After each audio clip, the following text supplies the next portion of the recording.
আসসালামু আলাইকুম। Custom engineering and industrial অটোমেশনের নতুন আরেকটি ভিডিওতে আপনাদের স্বাগতম। আমাদের গত ক্লাসে মূল প্রসঙ্গ ছিল 0 to 10 volt, 0 to 20 milliampere, 4 to 20 milliampere কীভাবে কাজ করে, কেন কাজ করতে হয়, কোথায় ব্যবহার করতে হয়, এর অ্যাডভান্টেজ অ্যান্ড ডিঅ্যাডভান্টেজ। আজকের ক্লাসের মূল বিষয় হচ্ছে আমরা যদি ডেল্টা পিএলসি ব্যবহার করি, 10SXকে আমরা ফোকাস করতেছি, তো এইটাতে আমরা কোনটায় কত ভ্যালু পাবো। হ্যাঁ, তো এই বিষয়গুলো আমরা আজকে আলোচনা করব। তো এখানে আমরা দেখতে পাচ্ছি আমরা লিখেছি ডিবিপি 10SX। হ্যাঁ, ডিবিপি 10SX পিএলসিতে যদি আমরা এর ম্যানুয়ালটা একটু দেখি কেমন।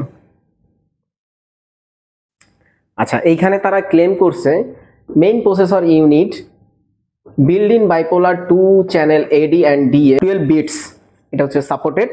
তো এইখানে জিরোতে যদি আমরা 0 to 10 ভোল্ট ব্যবহার করি, মানে 0 to 10 ভোল্ট সিগন্যাল হিসাবে আমরা পাই, সেক্ষেত্রে জিরোতে 0 থাকবে, আর ম্যাক্সিমাম যেটা আছে 10 ভোল্ট, 10 ভোল্টে আমরা 2000 ভ্যালু পাবো। আচ্ছা, এরপর হচ্ছে জিরো, আমরা যদি অ্যানালগ কারেন্ট সেন্সার ব্যবহার করি, 0 to 20 মিলি এম্পিয়ার হিসাবে সিগন্যাল হিসাবে ব্যবহার করি, তাহলে আমরা জিরোতে 0 পাবো এবং ম্যাক্সিমাম 20 মিলি এম্পিয়ারে 1000 পাবো।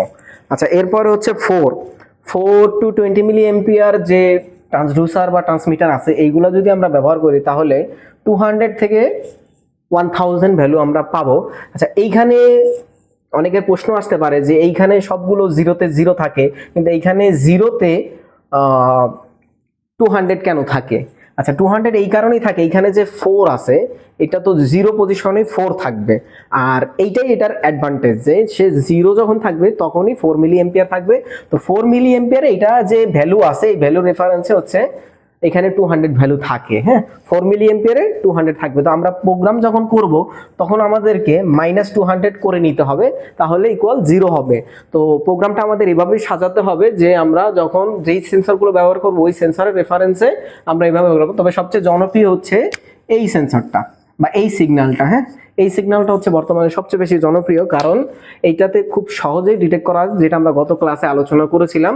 তো সকলকে ধন্যবাদ পুরো ভিডিওটি দেখার জন্য। যারা এই ধরনের অ্যাডভান্স অটোমেশন অ্যানালগ সিস্টেম শিখতে চান, যেমন আমরা অ্যানালগ সিস্টেমের ভিতরে load cell, pressure transmitter, temperature transmitter এবং ফ্লো ট্রান্সমিটার, ফ্লো সেন্সর, এগুলো শিখিয়ে থাকি। অ্যাডভান্স অটোমেশন, ইন্ডাস্ট্রিয়াল অটোমেশন, এই ধরনের কোর্স যারা করতে চান আমাদের সাথে যোগাযোগ করতে পারেন। খুব শীঘ্রই আমাদের নতুন ব্যাচ চালু হবে। সকলকে ধন্যবাদ পুরো ভিডিওতে আমাদের সাথে থাকার জন্য। কাস্টমের সাথেই থাকবেন। আসসালামু আলাইকুম।